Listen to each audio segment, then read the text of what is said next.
Na última aula, a gente viu que o governo pode ter vários objetivos diferentes e que aqui a gente vai estudar o objetivo utilitarista, porque ele é o mais estudado em economia.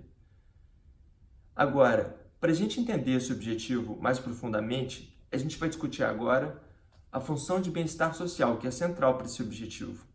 E a gente vai fazer isso em uma economia com imposto de renda.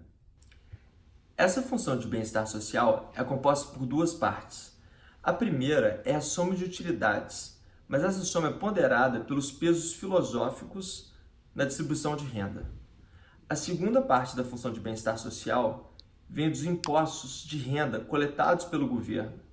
E é importante a gente considerar esses impostos porque é com esse dinheiro que o governo vai investir em bens públicos como saúde e educação, e eles também afetam o bem-estar dos contribuintes da sociedade. A motivação para o imposto de renda vem de arrecadar impostos com o menor custo social possível.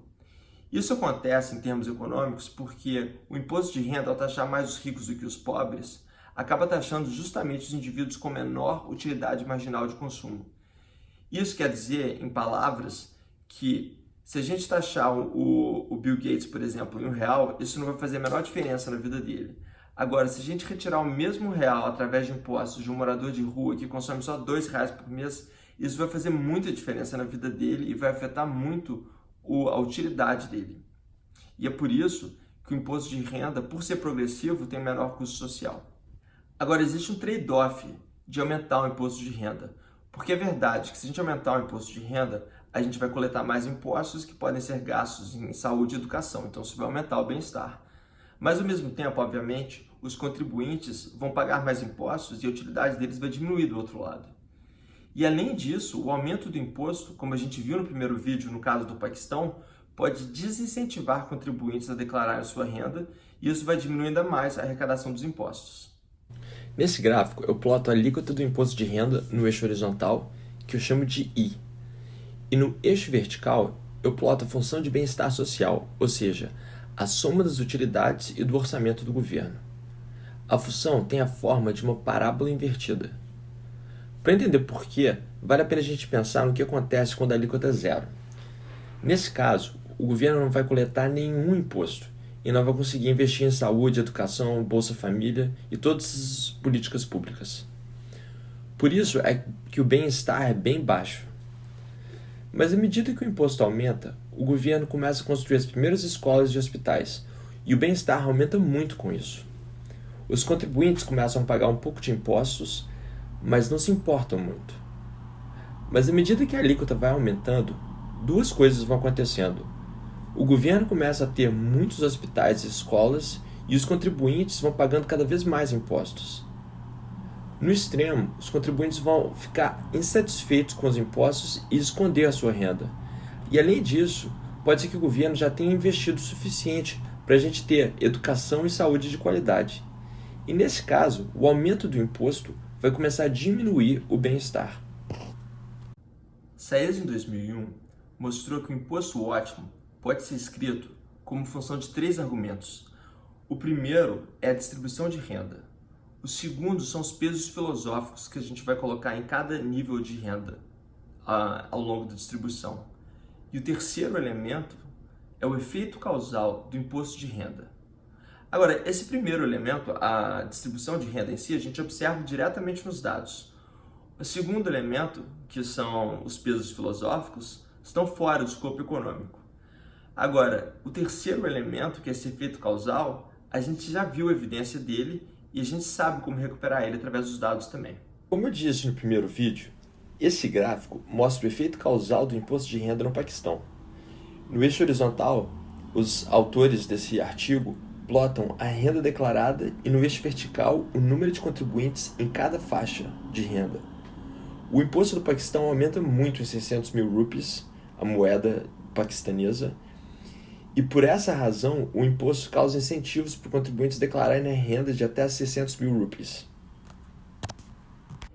Isso significa que um aumento em 10% do salário líquido de imposto aumenta em média a renda declarada em 5%. Isso quer dizer, por exemplo, que se o imposto de renda, se a alíquota do imposto de renda diminuir de 10% para 1%, Um contribuinte que ganha bruto R$ 100 por mês, por exemplo, vai passar a ganhar de R$ 90 a R$ 99 líquido de imposto por mês. Ou seja, um aumento do salário líquido de imposto em 10%. Esse contribuinte, em média, passa a declarar 5% a mais de renda por conta dessa queda do imposto. Pepe do Saez, ele deriva essa fórmula para o imposto ótimo sobre os mais ricos. E essa fórmula mostra que o imposto ótimo é uma função da distribuição de renda que a gente observaria sob o imposto ótimo. Quando o Saez aplicou esse método aos dados estadunidenses, ele encontrou que a alíquota ótima nos Estados Unidos, sobre os mais ricos, fica entre 43% e 53%. Agora, isso acabou afetando a política pública. Em 2013, o governo acabou aumentando a alíquota sobre os mais ricos de 35% para 39,3%, um pouco mais perto dessa alíquota ótima. E é importante enfatizar que aqui nos Estados Unidos os mais ricos são aqueles que ganham mais de $400 mil por ano. Mas o que eu acho mais sensacional é que esse método ele fornece um guia concreto sobre o que fazer com as políticas públicas a partir de teoria econômica e de dados administrativos. Mas existem limitações. Em particular, a gente está assumindo a racionalidade econômica, ou seja, que os contribuintes estão escolhendo quanto consumir e quanto declarar para maximizar sua utilidade, levando em consideração a restrição orçamentária dada pelo imposto de renda. Na minha opinião, o grande problema desse pressuposto de racionalidade no contexto do imposto de renda é que tem muita gente que nem leva em consideração o imposto de renda. As pessoas, no geral, nem sabem qual é o imposto que elas realmente pagam. Mas eu vou voltar a esse ponto no último vídeo.